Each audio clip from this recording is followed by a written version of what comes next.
সালামু আলাইকুম এভরিওয়ান। এই হচ্ছে অনেক পুরাতন ব্লাড লাইনের টেডি 10 নম্বর নর। ভালো করে দেখেন।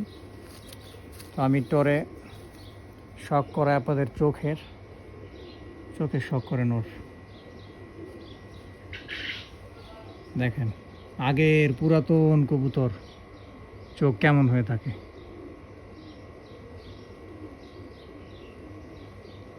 পারবাস কবুতর মানে অনেক ভালো ফ্লায়ার। 10 নম্বর টেডির চোখ, মাশাআল্লাহ। পাখা দেখেন।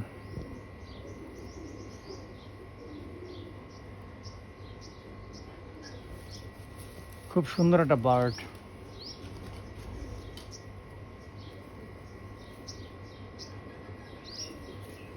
দেখছেন পাখা, ওর বগলের পাক কোথায় চলে আসছে, একবারে লেজ বরাবর। অনেক আগের বার্ড।